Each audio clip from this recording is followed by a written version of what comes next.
guys, welcome to my video. My name is Murph Snurf, technically Murfana, but you can call me Murph. This is one of my first fully recorded videos on YouTube.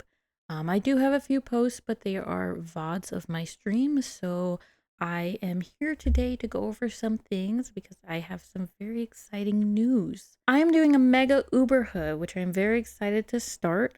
If you guys do not know what an Uberhood is, it is basically where in The Sims 2 you could add a subhood or a suburb, some people call it, which is just a shopping district.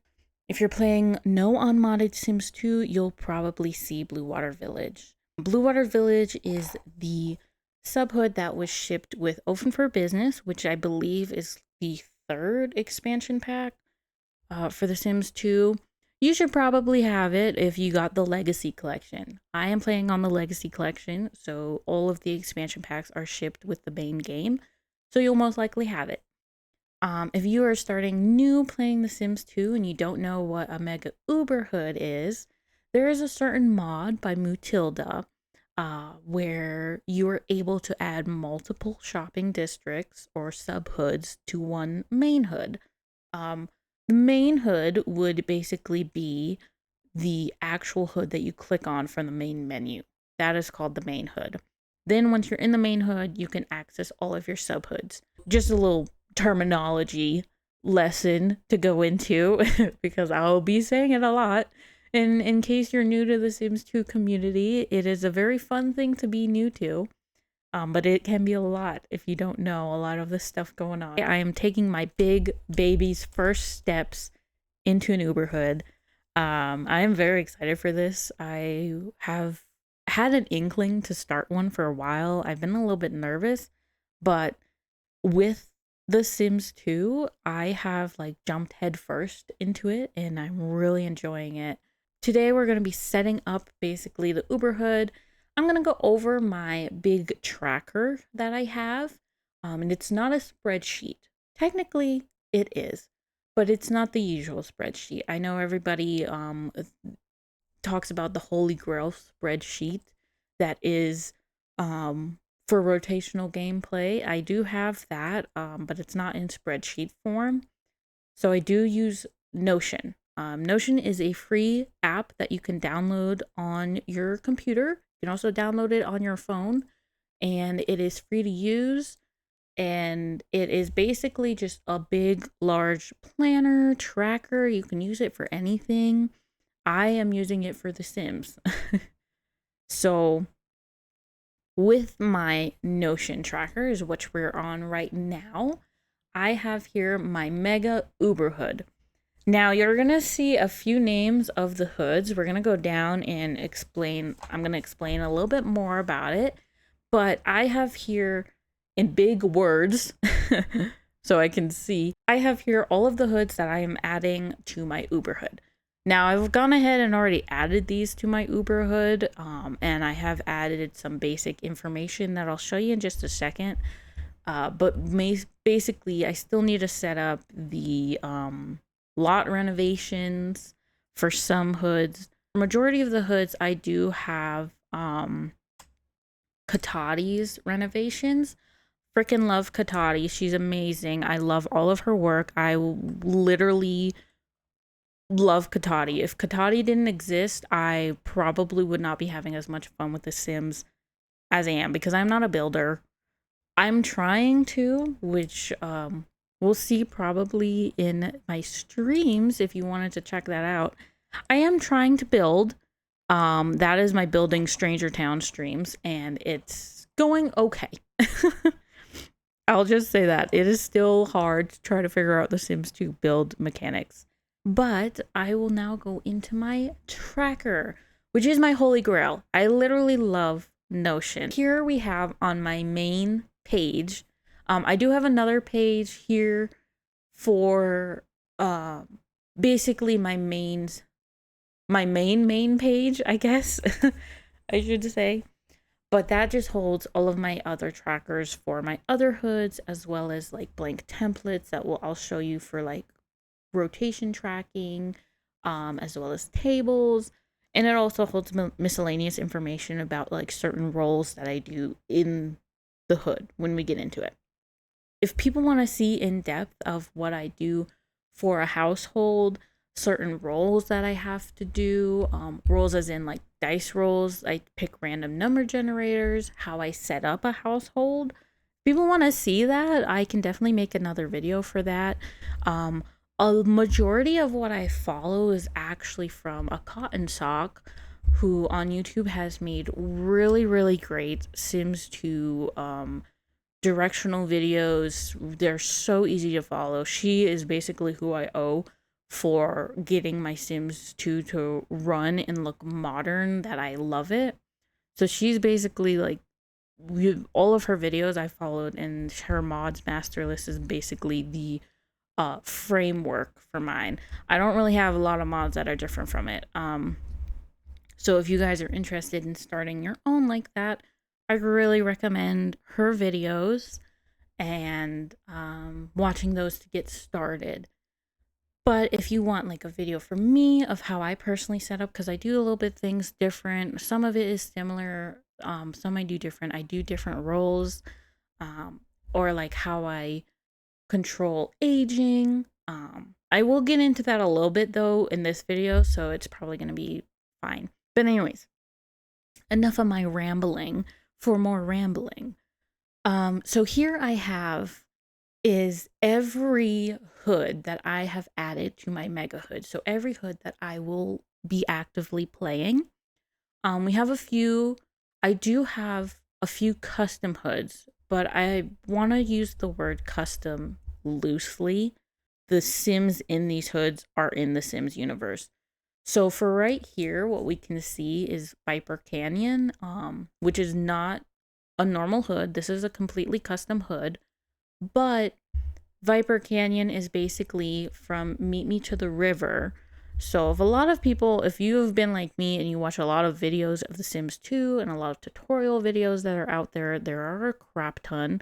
She has a bunch of clean templates for the original hoods. Everybody still uses her clean templates. They still work wonders. They are just perfect. But she also has made her own custom hood, which is Viper Canyon. And it is basically the home for all of the bin Sims. And if you want like genetically corrected ones, again, Meet Me to the River has you covered, which is why I have Viper Canyon. So Viper Canyon has all of the bin families already set up in this hood. There's also a lot of extra houses, which a lot of these places, a few of the rebuilt ones and some of the ones that we're going to go into for lot makeovers today, is going to add a lot of extra housing, which I love. Like, I love the fact that they can all have housing. I am not really too worried regarding population in this mega Uberhood. I know a lot of people when they do start ones, if you'll see in a lot of videos, if you have been watching a few, that there is a worry for overpopulation. People limit babies, people limit like the type of family sizes.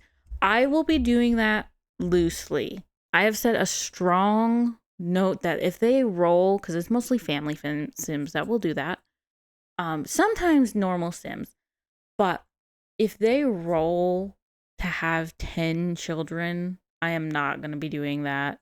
Like, if it's a super, super rich family and they have like a big house that can have all of them, like the Goths, then maybe I'll think about it. It'll be sim by sim basis, basically. But it is not something I play very wants based. I do play loosely with storytelling, but I'm not a very big storyteller. So like some headcanons that I have, if my sim's not wanting it, then I'm just like, oh, well, they're not wanting it. In my Uberhood, I will not be having them do anything crazy like that. But I do play with ACR. So there is Risky Woohoo, and I love Risky Woohoo. And then also, if they do get a want for a single baby, I will do that. With ACR, it is a mod that has a option to automatically check the family size that the sim may want.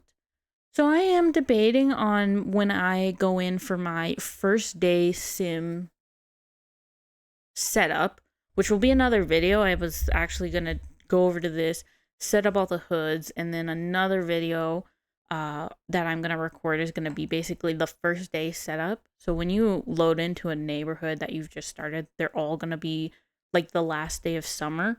So I use that day to basically set everything up. And then once it goes to the new season, I am going to just let it start, which will most likely be fall, depending on how the season is. Back to my hoods. I've got Belladonna Cove as my main hood. The reason I do that is because Belladonna Cove has already shipped pre-made sims in apartments. And sub hoods in apartments tend to not really mix well. They're not horrible. It's just when you download a subhood and they have a sim in an apartment, they just will not be in that apartment when you fully load the subhood into your hood. So you'll have to move them in, and it can be a little bit confusing. Now, I did have to move my sims in for this Belladonna Cove, but that is because I used Katati's Belladonna Cove. So there was she fully remade the thing, and she just literally told where exactly to move them in, and I was like, okay, I'll do it. I'll do it for Katati. Literally anything for Katati. I will do that. So anyways, Belladonna Cove is my main hood, and here is my tracker for the hood. Also, by the way, all of the hoods here are not in order of how I'm going to be playing them.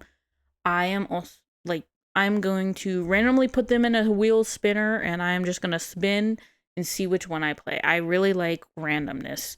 Though I will say I will play the full hood. I won't change mid rotation to another hood. I'll play the full hood for rotation and then randomly choose the next one.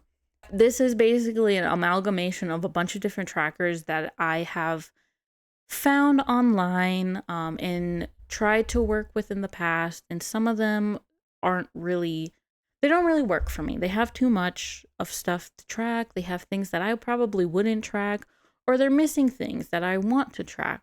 So I've put together one that I think works perfect for me. But basically, what I track is I have here, basically, this is what I track in the rotation. So this is, I just have numbers, and then I have currently playing. Notion is really nice because it has a table that you can make like this, but you can have different variations. You can have where you text names into it. You can have what this is a select to select numbers. So like I can put these all as zeros if I want. If I finish a round with these, I would put these as a 1. But as I'm playing, I'll put playing. And then I have here the households. I also do keep track of funds. So I do also have a color code for life stages, which is a color code that I made in Notion. It's basically just using their basic colors because I do add some colors that you can do for text. So I've just color coded these. I've set colors for certain ones that have been working with me. So all adults are green, children are brown, toddlers are blue, teenagers are pink, and also we do have babies. I believe actually Patel, when I literally the minute I moved them in, she immediately popped out her baby. So I was like, oh, okay. So babies are purple. And then I do also have, if you can see, I do have the life stage actual column so that I can see it a little bit fully better. I do have this, but I do also like seeing it on here. And I do have young adult as red and elder as orange. I do also have here roles. So role is loosely based on founder sim.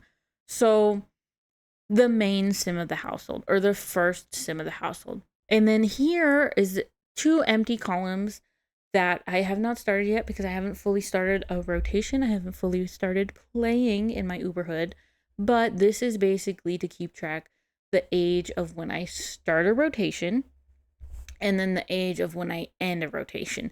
So these will always be changing. And then here I just keep track of their zodiacs. I also keep track of their life state. So what I do is if they're a half hybrid, especially if they're an alien sim hybrid, I will mark sim and alien. So I have this as a multi-select column where I can see that they're actually half. Because I do have equal genetics. I have a genetic mod that has basically where anything genetically can be passed down. So it sort of randomizes it in a good way. And then I also have here aspirations, which is another multi-select one so that you can have two. Because this is for their first and secondary aspiration. This is just going all in one column. And then with my aspirations, I have the base ones on all of these right now. But when I actually get into the game, part of my day one setups is going to be re-rolling their aspiration in my aspiration calculator from Sim Giggle Girl. And then I have here their lifetime want. So I will be keeping track of lifetime wants. And then I have sexuality here is basically if they're bi, gay, straight. And then down here I have here also their partner. I keep track of their one true hobby. That's what this is. And then I have here their degree if they went to uni. And then I also have here their careers. So once they do actually join a career, I will put what they are, and then also the job with the level number. I do track the birth name. So this is majority going to be for women, but because I have decided I do really like that the caps do a matriarchy line. So I will try to randomize at random times if I feel like a family would be more matriarchy, I would keep that. So I do have for my university, I have them split up by which university they're in. So I have Académie Latour, La Fiesta Tech, Sim State University, all of here. Why I have 3 different trackers is one, to make it easier for me to see which sim is in which university. Because when I play them all, they're going to be in different areas depending on my rules for each university. So to start with Sim State, I think of that as just a normal state university. So I still make my Sims pay loans. And the state college would be a 10K loan. And then I have here La Fiesta Tech. I have that as a 15K loan because I view La Fiesta Tech as more a technology specific school. Because if you're going there, it's sort of like Ivy Plus. It's not exactly Ivy League, but it's getting there. And then we have Académie Latour, which is 20K. Académie Latour I view as like Harvard, the Yale, that stuff, the biggest college that you're trying to get into. I do have specific rules each for what type of sim can go to which university. Also, I think with the Académie Latour, very art-driven sims, sims with the hobby for film and literature, music and dance, cuisine, very sims for the arts that love creativity, all of that stuff I feel would definitely go to Académie Latour. And then just to basically go over what I have is I have the original household hood that they're in. So basically this just the name of the household that they're in the original hood. And then I have day that I sent to them in the original hood so I can try to sort of keep track.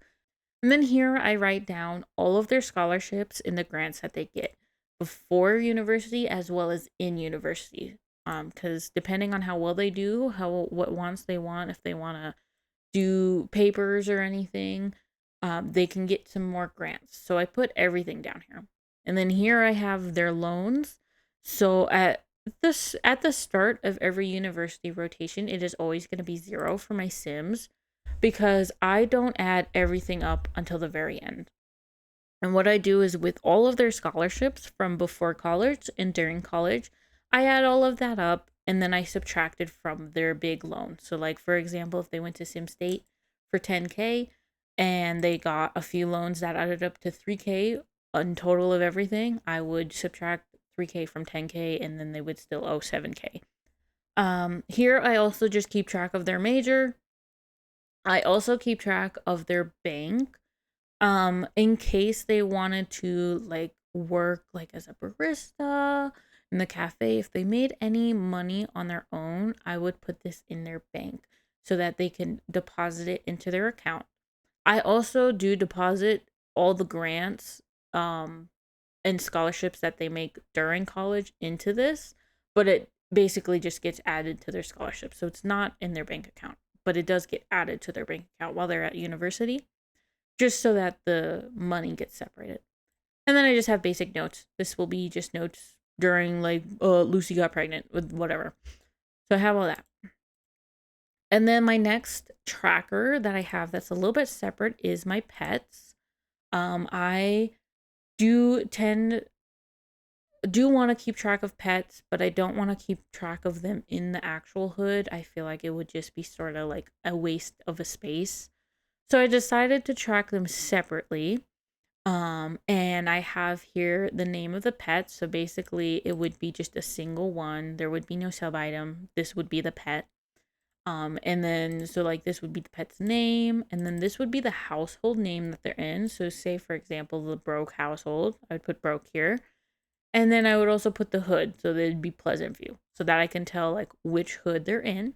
I also keep track of their type. If they're a large, small dog, cat, bird, womrat, we will keep them here. And then their sex, male or female. And then I also keep track of their life stage, just to keep track of how old they are. So kitten, puppy, elder, adult, all of that. And then I like to keep track of their personality as well, because these do track into their signs. So I like to do that, and then also I can sort of see at a glance um what oh, I need to make that a multi-select. Change type multi-select, because they'll have quite a few. Um and then I can see at a glance, like sort of try to get their personality. And then I also have here career and their job level. In Sims 2, pets can have careers. There's only 3, so I do have those here, and then I will keep track of their job levels if they got one. Basically, the only things that I actually ended up changing is adding a hood one and deleting the age, start deleting the sexuality, and keeping the age end. But this will be the time that they died. These I don't really fill out until I get a gist of how many teens are around the same age, what I'm starting with. And then I do it here by, since I do my generations for one generation equals 4 days, I have here split up the days, and then this is current teen generation 1. And then here is basically the generation after, so I can try to keep a little bit of a track score of it. And then here I have my adoption pool. So I do have a thing where kids can be put up for adoption. So I keep track of which Sims are in the adoption pool, and I can just add more if I wanted to keep going down the list. I do have here a little set of rules, which because I do roll for something with the adoptions, depending on the type of Sims. Like if they're twins, I would have to roll if they get separated or if they stay together. Same with triplets. And then I do also have quadruplets in my game. So if they were all quadruplets put up for adoption, I would then roll if they all get split up, or if a few get split up, or if they're just most of them stay in the orphanage basically and only one gets adopted. I would roll for that. Now on to here on how I keep track of ages. So this is all empty because this is getting prepared for the Uberhood. But I do have different tables for different season setups per hood. So, for example, the normal summer, fall, winter, spring is going to be Pleasant View, Belladonna Cove, Downtown, Desperado Valley, Blue Water Village. They're all going to be normal for different seasons. Different hoods like Strange Town, Mesa Flats, Viper Canyon, there I have given them a special season round. But basically for these, they do a spring, summer, fall. They wouldn't have a winter in those. I don't feel like they should. And then, for example, this next one, they don't have a summer. They also don't have a winter. This is for Veronaville, Garden Heights, and Four Corners. And then River Blossom Hills, Arbor Falls, and Bittville, I have them on a fall, winter, winter, spring. And now you may have also noticed that I have named some towns that are not normal, like Mesa Flats or Four Corners or Bittville. I added basically all the hoods from The Sims Stories, which are other PC games of The Sims. It's not the full Sims 2 PC, but they were released back in the day, Sims Stories that you could play on PC. And they would be story driven at first, but then once you got through the story, you could unlock a hood and it would be free play. And it would just be like a hood. The beautiful hood building group on Mod The Sims has remade all of those hoods. Bittville, Garden Heights, Four Corners, Mesa Flats. They've remade Arbor Falls. They've remade all of it. And I downloaded them, and those are my custom hoods. So technically, it is a custom hood. It's not originally from the main Sims 2 PC game, but they are from the Sims story games. So it's all Sims that, if you are a big Sims 2 junkie and you've known a lot of lore of the Sims, or you've played a lot of the Sims, you'll recognize the Sims that are in there. But yeah, this is the basic. This is the full tracking of my Uberhood that we'll be setting up. I also do have planned for lot makeovers, which will be another video. That will probably be a video all of its own because I have so much to do for a lot makeover. I have to do Pleasant View, Strangetown, Veronaville, Blue Water Village, and the universities. That one is a little bit more easier because I'm just moving the Sims in. But also, I want to show you guys Tweaky Island. Thank you guys so much for watching this video. I hope you enjoyed, and look out for my next ones. I do stream on Twitch at Murphsnerf, so you can definitely catch me there if you want to catch me live. I don't have a set schedule yet, but I will make one. But you can catch me, just put notifications on, and then you can catch whenever I'm live. And yeah, thank you guys so much for watching. Have a great day. Bye.